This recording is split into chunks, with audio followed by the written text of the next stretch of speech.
Skill స్కామ్లో చంద్రబాబును విచారించేందుకు CID ready అవుతుందా? పరిస్థితులు చూస్తుంటే ఇదే అనుమానం పెరిగిపోతోంది. తన అరెస్టు రిమాండ్కు సంబంధించి చంద్రబాబు సుప్రీంకోర్టులో 17A సెక్షన్ తనకు వర్తించదని పిటిషన్ దాఖలు చేశారు. తనపై పెట్టిన కేసులు అక్రమమని, అరెస్టు రిమాండ్ అన్యాయమని కోర్టులో వాదించారు. ఇదే సమయంలో చంద్రబాబు వాదనలకు వ్యతిరేకంగా ప్రభుత్వ లాయర్ వాదనలు వినిపించారు.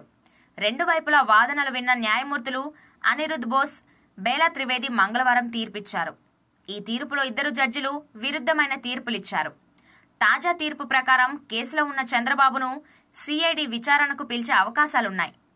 ఎన్నికలకు ముందు సుప్రీంకోర్టు ద్విసభ్య ధర్మాసనం ఇచ్చిన తీర్పు చంద్రబాబుకు పెద్ద దెబ్బగా చెప్పాలి. టాలీవుడ్లో ఇప్పుడు చాలా మంది హీరోయిన్లు ఉన్నారు. కానీ వారిలో కొందరు మాత్రమే ప్రత్యేకమైన ఇమేజ్ను సొంతం చేసుకుని వరుసగా ఆఫర్లను అందుకుంటున్నారు. అలాంటి వారిలో పంజాబీ చిన్నది రుహాని శర్మ ఒకరు. అందానికి అందం, నటనకు నటనతో మాయ చేస్తున్న ఈ భామ తెలుగు సినిమాలతో ప్రేక్షకులను అలరిస్తోంది. ఈ మధ్య కాలంలో మరింతగా ప్రభావాన్ని చూపిస్తూ దూసుకుపోతోంది. అదే సమయంలో సోషల్ మీడియాలోనూ సందడి చేస్తోంది. తెలుగులో చీలాసవ్ మూవీ ఎంటర్ అయి ఇప్పుడు సైంధవ్ మూవీలో సందడి చేసిన ఈ భామ టాలెంట్, అందం ఉన్నప్పటికీ ఇబ్బందులు పడుతున్న రుహాని శర్మ 2019లో పాయిజన్ అనే హిందీ వెబ్ సిరీస్లో నటించి తెలుగులో మీట్ క్యూట్ అనే వెబ్ సిరీస్లో నటించింది.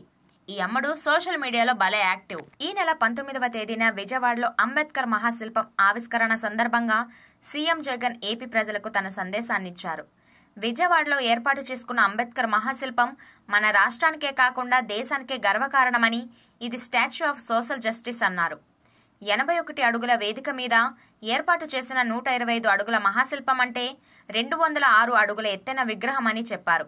ఆ మహానుభావుడిది ఆకాశమంతటి వ్యక్తిత్వం కాబట్టి ఇంత ఎత్తుగా విగ్రహాన్ని ఏర్పాటు చేశామని సీఎం జగన్ తెలిపారు.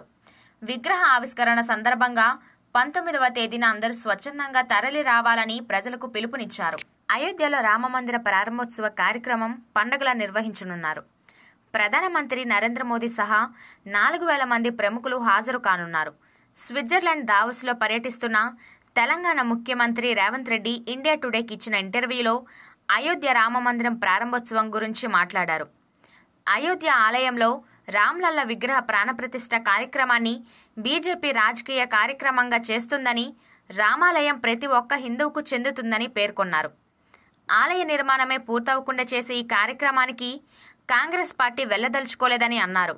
నిజమైన హిందువు ఎవరు వెళ్లరని సీఎం రేవంత్ అన్నారు. బెంగళూరు చిన్నస్వామి స్టేడియంలో పరుగుల వరద మామూలుగా లేదు. 3 2020 మ్యాచ్ల సిరీస్లో చివరి మ్యాచ్ ఎప్పటికీ గుర్తుండిపోతుంది. 4లు 6ల మోతతో బ్యాటర్ల విధ్వంసం ప్రేక్షకులను మునివేలతో నిలబెట్టే ఉత్కంఠభరిత మ్యాచ్ గ్రేట్ ఎంటర్టైన్మెంట్ ఇచ్చింది. వారేవా ఏ మాట! విజయం దోబుచ్చులాడుతుంటే బాల్కి టెన్షన్ పెరిగిపోతుంటే ముగింపు మాత్రం రసవత్తరంగా పూర్తయింది. ఆఫ్ఘనిస్తాన్ పోరు, ఇండియా జోరుకు 2 సూపర్ ఓవర్లు. హిట్ మ్యాన్ రోహిత్ అద్భుత సెంచరీ, రింకు సింగ్ అదిరే హాఫ్ సెంచరీలతో 212 పరుగులు చేయగా ఆఫ్ఘన్ బ్యాటర్లు సూపర్ ఆటతో మ్యాచ్ టై చేశారు. సూపర్ ఓవర్లో ఇండియా టై చేసింది. రెండో సూపర్ ఓవర్లో 11 పరుగులను లక్ష్యంగా బిష్నోయ్ వేసిన సూపర్ ఓవర్లో ఆఫ్ఘనిస్తాన్ 1 పరుగుకు 2 వికెట్లతో ఓడి అందరి మనసులను గెలుచుకున్నారు. రోహిత్ తన కెప్టెన్సీలో వరుసగా 42 మ్యాచ్లు గెలిచి ధోనీ రికార్డ్ సమం చేశాడు. ఇండియా ఈ నెల 25వ తేదీ నుంచి ఇంగ్లాండ్తో టెస్టు మ్యాచ్లు ఆడబోతుంది. ఫిబ్రవరిలో జరిగే రెండో టెస్ట్ వైజాగ్లో జరుగుతోంది.